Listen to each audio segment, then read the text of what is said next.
Hello friends, આજની recipe છે south Indian style ચટણી, જેને તમે ઇડલી, ઢોસા, વડા, ઉત્તપમ કોઈ પણ સાથે ઇઝીલી ખાઈ શકો છો. અને એ સાથે જ મારી ચેનલને સબસ્ક્રાઈબ કરી લેજો. તો અહીં મેં તેલ લીધું છે, એમાં ચણાની દાળ અને અડદની દાળ લેશું અને એને લાઇટ બ્રાઉન થાય ત્યાં સુધી ધીમા ગેસ ઉપર શેકી લેશું. તો અહીં તમે જોઈ શકો છો કે દાળનો કલર થોડોક ચેન્જ થઈ ગયો છે. એને અલગ ડીશમાં કાઢી લેશું. હવે એ જ પેનમાં લસણ અને આદું એડ કરશું અને એને થોડુંક સાતડી લેશું. લસણ અને આદું સતળાઈ જાય પછી એમાં આપણે ડુંગળી એડ કરશું અને ડુંગળીને પણ 1 થી 2 મિનિટ સાતળી લેશું.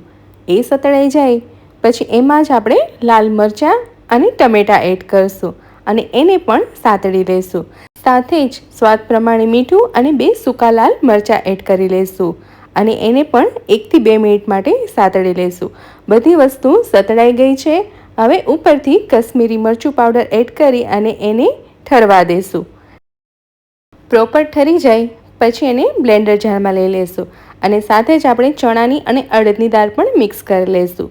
થોડું પાણી એડ કરી અને બ્લેન્ડ કરી લેશું. તો અહીં ચટણી રેડી છે.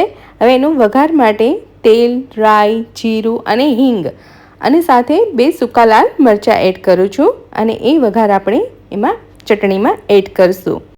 તો એક ચટણી રેડી છે. હવે બીજી ચટણી બનાવીએ. બીજી ચટણી માટે આપણે એક પેનમાં તેલ લેશું, એમાં રાઈ અને જીરું એડ કરી લેશું. અહીં મેં અડદની દાળને 15 મિનિટ માટે ગરમ પાણીમાં પલાળી લીધી છે અને એ એડ કરશું. એને પણ આપણે લાઇટ બ્રાઉન થાય ત્યાં સુધી સારી રીતે સાતળી લેશું. સતળાઈ જાય એટલે એને પણ મિક્સર જારમાં લઈ અને લીલું નારિયેળની છીણ લીધી છે. મેં 3 થી 4 ચમચી છીણ લીધી છે અને એમાં થોડું પાણી એડ કરી લેશું.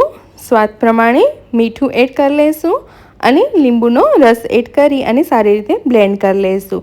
તો આપણી આ ચટણી પણ રેડી છે. એમાં પણ આપણે પહેલાં જેવો વઘાર હતો એ જ વઘાર આપણે આમાં એડ કરી લેશું.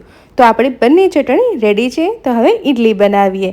અહીં મેં બેટર રેડીમેડ લીધું છે.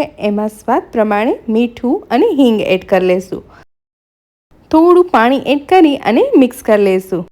તો આપણું બેટર અહીં મિક્સ થઈ ગયું છે. હવે એમાં થોડોક હું ઈનો એડ કરું છું અને ફરી એકવાર મિક્સ કરી લેશું. તો તમે જોઈ શકો છો કે બેટર લાઇટ અને ફ્લફી થઈ ગયું છે. હવે ગ્રીસ કરેલી ડીશમાં આ બેટર પાથરી અને આપણે એને સ્ટીમ કરવા મૂકીશું.